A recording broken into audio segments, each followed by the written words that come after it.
Bragi was taken to a small island north of Augustria, where the hidden Mera sect's base was located. The priests living there raised him.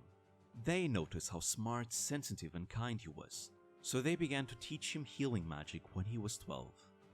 He mastered it very quickly, and at 20, he could cast the most difficult healing spell they had on the island.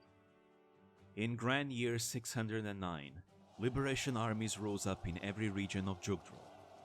They were not unified under a single leader, nor did they communicate with each other. Gale VII's reign had simply become so oppressive that the people everywhere could no longer endure it. However, the Imperial army moved so quickly that it seemed as if they had predicted the rebellion. Nearly all the liberation armies were individually wiped out before they could unite and wage a full-scale war. They fled from the Imperial army's pursuit, forcing them to enter the Yid Desert, the most barren of all Jugdral's lands. Bragi had joined the Augustrian Liberation Army and was one of its most valuable members. The harsh battle made his healing ability stand out all the more. Augustria's Liberation Army was also surrounded by the Imperial Army and fled, and before they knew it, they too were in the Yid Desert. Bragi was still among their ranks. However, there were no safe places, even in the desert. The Imperial army had followed them, and was ready to take out their enemies in one final blow. The battle at Fort Darna had begun, and no matter how hard the liberation armies fought, their numbers were dwindling quickly. Bragi healed everyone non-stop, yet warriors were dying all around him. We probably won't stand a chance against their next attack. Thick clouds hung overhead that were so dark it appeared to be evening, even though it was midday. Saint Haim, who had taken charge and was giving orders to the liberation armies, began to speak to the remaining warriors. We've fought as hard as we can. We've tried to overthrow the Empire's oppressive regime and exhausted all our options. Still, we must believe everyone. Our dreams will live on in the hearts of those who come after us. It may be another 100 years before another rebellion rises up, and they may be defeated just as easily, even if they fight as hard as we have. But all power has its limits. One day, the Empire will fall. Believe in this hope, and fight to the very last. Make this battle go down in history. Though they were tired, the warriors all nodded in agreement at Haim's passionate speech. He faced them, and raised his staff into the air. They raised their weapons and gave a mighty battle cry in return.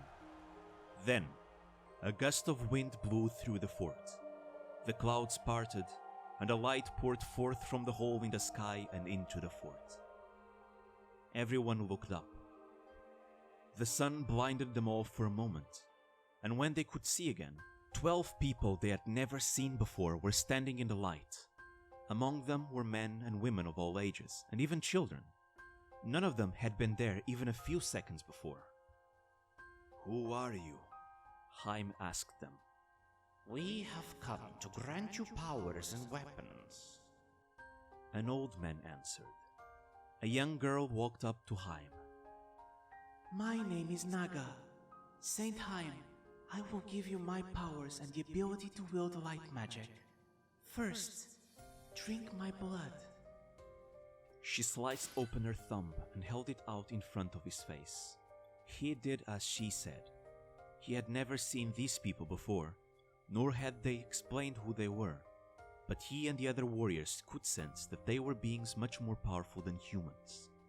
"This is the Book of Naga. It contains the power to oppose Loptus. Please take it." The girl handed the holy light tome over to Haim. The jewel embedded in the cover sparkled in the light. Next, one of the young men walked up to Sed, offered his blood, and handed him the holy wind tome for Seti. The strangers, one by one, continued to give their blood and mysterious weapons to the warriors. Balder received the holy blade Tirfing. Od received the divine sword Balmung. Dain received the heaven's lance Gungnir. Njörun received the earth lance Geibolg. Ulir received the holy bow Yufel. Thrud received the holy thunder tome Mjolnir. Fjalar received the Holy Fire Tome, Volflame. Hazel received the Demon Sword, Mistletoe. And Nier received the Holy Axe, Hellswath.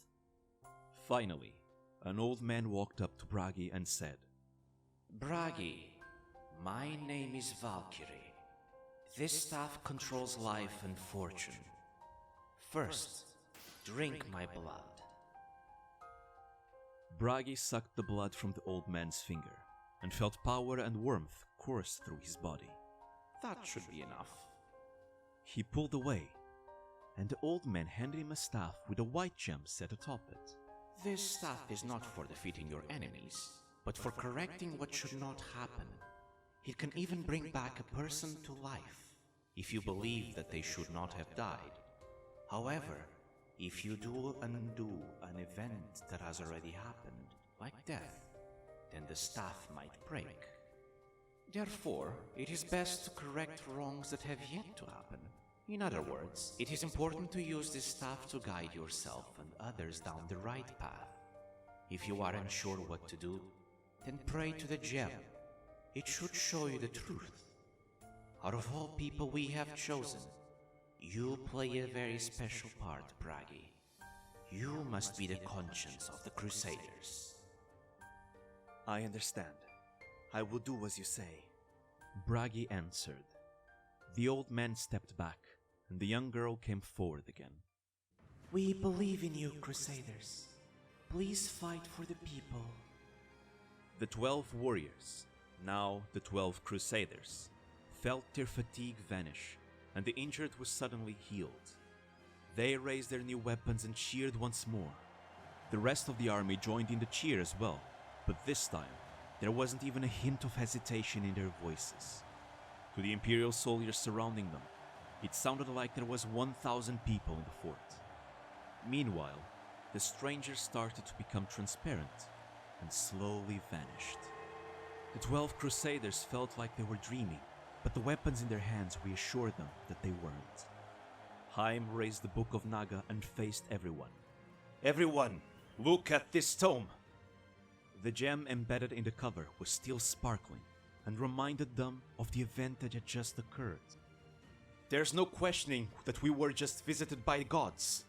They came to save us. No, not just us, but all of the people in this world. There is only one thing we can do now. We must believe in these gods and fight! We will not wait, but march right out of here and face our enemies!